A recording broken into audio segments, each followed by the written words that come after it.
మాకైతే ఏం కనపడడం లేదండి. మాకైతే ఏం కనపడడం లేదు. ఎందుకు అట్లా చేస్తుందో మాకు అర్థమే కావట్లేదు.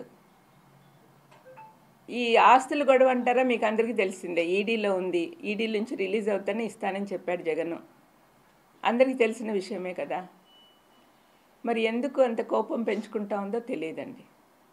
మీరు ఫ్యామిలీకి ప్రస్తుతం పెద్ద దిక్కుగా ఉన్నారు. మీరు ఒకసారి వాళ్ళతో మాట్లాడే ప్రయత్నం ఏమైనా చేశారా? వాళ్ళతో నేను చేశానండి.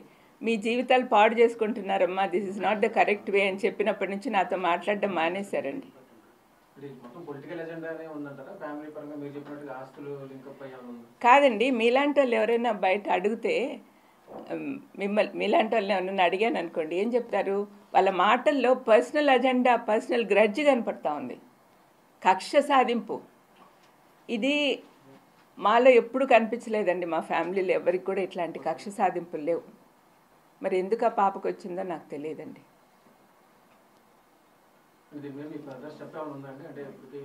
ఫ్యామిలీ పరంగా బాగా డిస్టర్బెన్స్ చేశారు పొలిటికల్గా. ఎందుకంటే వాళ్ళతో మాట్లాడినా కూడా పర్సనల్ గెజ్జిగా పోయారు అంటున్నారు కదా. అంటే ఇప్పుడు మేము పెద్దవాళ్ళమందరము చేతులు ఎత్తేసినట్టే. అంటే ఇంకా ఆమెను మార్చే శక్తి మాకు లేదని వాళ్ళ అమ్మ కూడా వెళ్ళిపోయింది అమెరికాకు.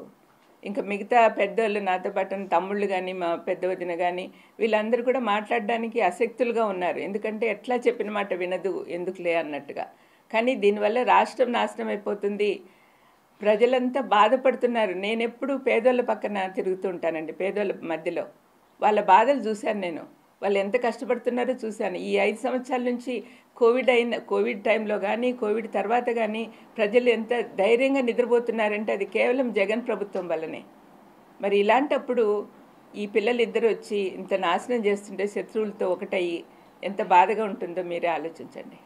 అక్కా చెల్లెల ఎజెండా ఏమనుకుంటున్నారు మేడం? స్పష్టంగా అంటే ఇన్ని రోజులు రాష్ట్రంలో తిరిగారు, ఇప్పుడు పులివెందులు తిరుగుతున్నారు. అంటే మీ కుటుంబాన్ని కంచిపోటు అక్కడే మిమ్మల్ని వ్యక్తిగతంగా డ్యామేజ్ చేసేలాగా మాట్లాడుతున్నారు. దాన్ని ఎట్లా? అజెండా ఏముందండి? వాళ్ళు శత్రువుల చేతుల్లో కీలుబొమ్మలు అయిపోయారు. అంతకంటే వేరే అజెండా లేదు. వాళ్ళకి డబ్బులు బాగా ఇస్తా ఉన్నారు అన్నారో అనుకుంటున్నారో, లేకపోతే పదవులు ఇస్తామంటున్నారో, లేకపోతే ఇంకా ఏం చేస్తున్నారో నాకైతే తెలియదు. కానీ వరల్డ్లీ బెనిఫిట్సే వాళ్ళు కోరుకుంటున్నారు. జగన్ సీఎం అయినప్పటి నుంచి బంధువుల రికమెండేషన్లు పెద్దగా పట్టించుకోడే. ముందు నుంచి చెప్పినాడు మాకు, మీరు బంధువులు ఇంటర్ఫియర్ కావద్దండి, నాకు మొహమాట పెట్టద్దండి, నాకు మా ఆఫీసర్లు, మా మినిస్టర్లు, మా ఎమ్మెల్యేలు వాళ్ళు ఎట్లా చెప్తే అట్లా పోదాము అన్నట్టుగా చెప్పాడు. అందుకని వాళ్ళకి పనులు కావట్లేదని కోపం పెట్టుకున్నారు. అందరికీ పదవులు కావాలండి, అందరికీ పదవులు కావాలా? పదవులు లేకుండా మనం దేవుని సేవ కానీ, ప్రజల సేవ కానీ చేయలేమా? వాళ్ళు ఆలోచించుకోవాలి. పదే పదే మాత్రం వైఎస్ అవినాష్ రెడ్డి పేరు కానీ, భాస్కర్ రెడ్డి గారి పేరు ప్రస్తావిస్తున్నారు. ఈ కేసు అంతా విచారణ జరుగుతుందని వాళ్ళు కుటుంబ సభ్యులు వాళ్ళు అంటున్నప్పుడు అదే ప్రాబ్లం వచ్చిందండి. ఎందుకంటే వాళ్ళు పర్సనల్గా ఏంటంటే ఆ ఏరియాలో అవినాష్ బాగా పైకి వస్తున్నాడని వాళ్ళు తట్టుకోలేకున్నారు. యాక్చువల్గా వివేకమన్న లాస్ట్ రోజు అర్ధరాత్రి వరకు కూడా అవినాష్ గెలవాలి, అవినాష్ ఎంపీ అవ్వాలి, ఆ అబ్బాయి బాగా పనిచేస్తున్నాడు, బాగా హెల్ప్ఫుల్గా ఉన్నాడు జగన్కి అనే ఆలోచన వివేకమన్న కలిగి ఉన్నాడు. కానీ మరి వాళ్ళ కూతురు అల్లుడు కలిగి ఉన్నారో లేదో నాకు తెలియదు. అంటే మాకు వివేకమన్న దగ్గర ఎట్లా అంటే ఆయన చాలా సౌమ్యుడు కాబట్టి ఏదైనా పని ఉంటే ఆయన తీసుకొని పోయి చేపించుకొని వచ్చేవాళ్ళం. ఇప్పుడు అట్లా పలికే వాళ్ళు లేరని వాళ్ళకి బాధ. అంటే న్యాయంగా లేకపోయినా కూడా తను చేసేవాడు అనమాట, అంటే మన వాళ్ళు అన్నట్టుగా. అటువంటి ఫీలింగ్ వాళ్ళకు అంత కాన్ఫిడెన్స్ లేదేమో, మరి అంతే అయి ఉండాలి. లేకపోతే ఇంత కక్ష ఎందుకు పెట్టుకుంటారు?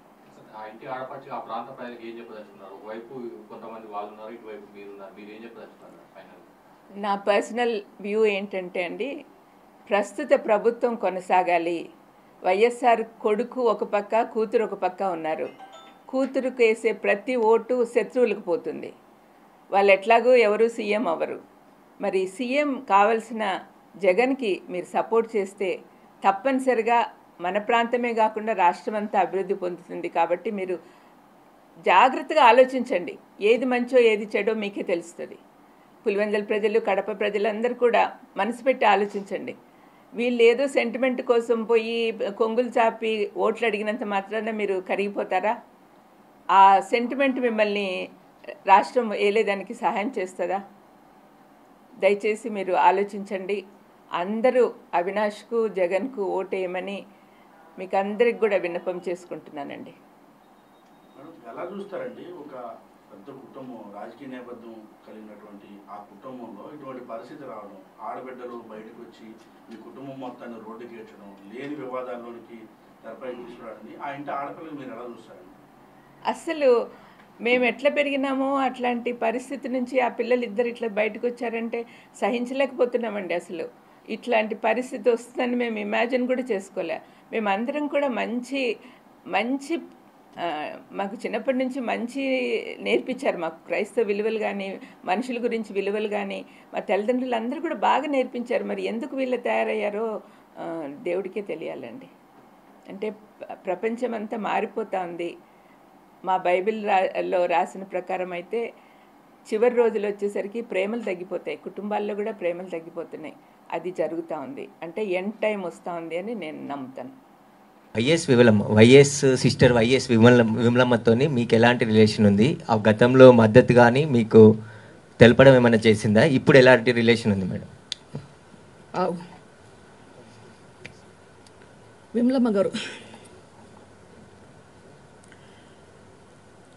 విమలమ్మ గారు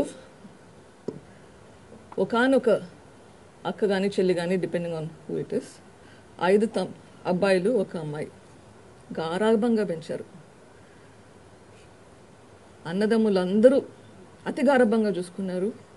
ఒక ఈగ కూడా వాడినేయలేదు. ఆమె గురించి ఏదైనా చెడుగా మాట్లాడాలంటే చనిపోయిన వివేకానంద రెడ్డి, రాజశేఖర రెడ్డి బాధపడతారని చెప్పి మాట్లాడకూడదు అనుకున్నాను. ఎందుకంటే అంత బాగా చూసుకున్నారు. ఇంట్లో అందరూ గౌరవం ఇచ్చే మనిషి. ఎందుకు? ప్రైమర్లీ ఒకతే అమ్మాయి చిన్న వయసులోనే భర్తను పోగొట్టుకుంది. సో జాగ్రత్తగా చూసుకున్నారు.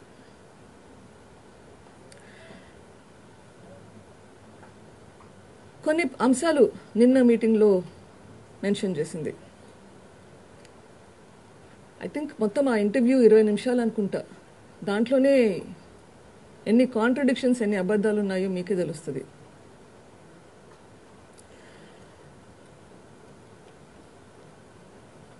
అన్న చనిపోయాడు, హత్య చేయబడ్డాడు.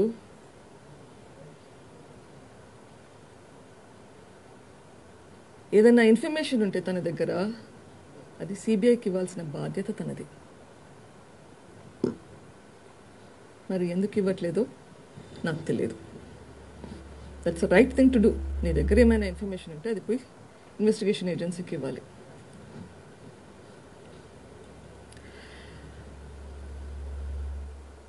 అంటున్నారు నా ప్రేమ కంటే తన ప్రేమ వాళ్ళ అన్న మీద ఎక్కువ ఉందంట. దానికి ఏమైనా మెషర్మెంట్ ఉంటుందా?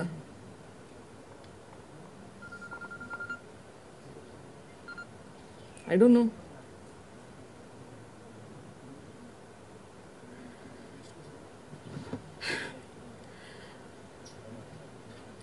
రాజశేఖర రెడ్డి గారు బ్రతికుంటే నేను కొన్ని నోట్స్ రాసుకుని పాయింట్స్ రేస్ చేసినట్టు నేను యాక్చువల్గా ప్రొద్దున కూర్చొని రాశాను. అమ్మాయిల్ని బయటకు తెచ్చేవాళ్ళు కాదు అంటున్నారు. I'm a professional. ఇన్ని సంవత్సరాలుగా మీకెవరు నేను పలాని మనిషి ఉన్నాననే తెలియదు. ఇప్పుడు రావాల్సిన పరిస్థితి వచ్చింది నాకు.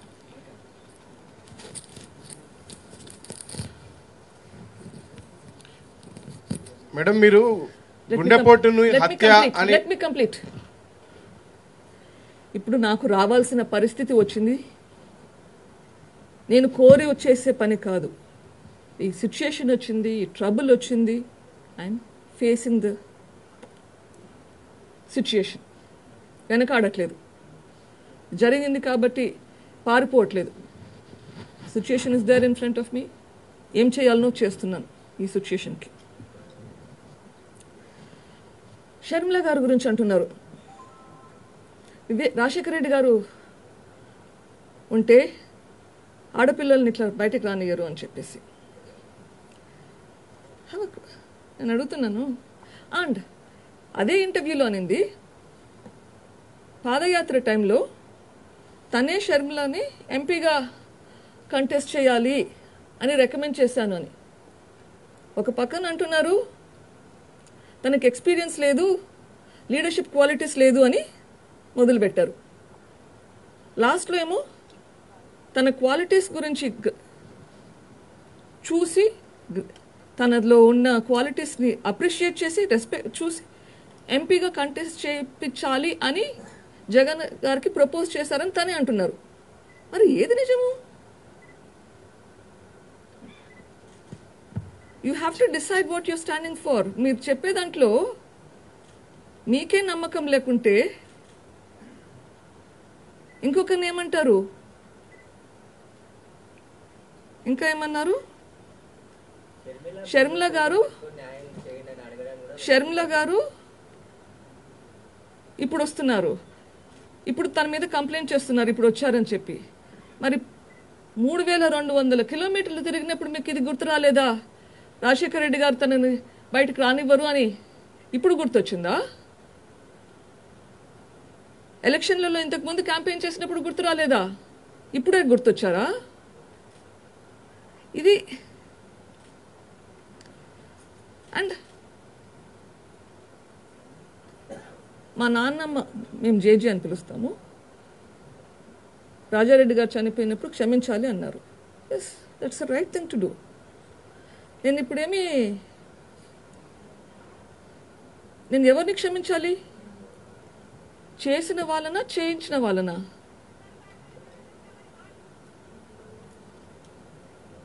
తనేమో చేసిన వాళ్ళు ఒప్పుకుంటున్నారు అన్నారు. మరి తను క్షమిస్తుందా చేసిన వాళ్ళని? చేయించిన వాళ్ళని మాత్రమే క్షమించాలనా? ఐ మీన్ ఏంటి డిస్పారిటీ? చెప్పే దాంట్లో కొంచెం లాజిక్ ఉండాలి. అండ్ క్షమించేదానికి నేనెవరిని? ఓకే, ఈరోజు నిన్న జగన్మోహన్ రెడ్డి గారి మీద రాయి వేశారని పేపర్లో వచ్చింది, right? Does the Chief Minister have a right to pardon the person who did it? Jaganmohan Reddy ki individual ga does he have a right? A crime is against the state. Idi law and order situation. నేను ఎవరిని క్షమించడానికి? అది నా personal issue. నేను క్షమించడమా, revenge తీసుకోవడమా, అది నా personal issue. ఇది law and order situation, శాంతి భద్రతకు సంబంధించింది.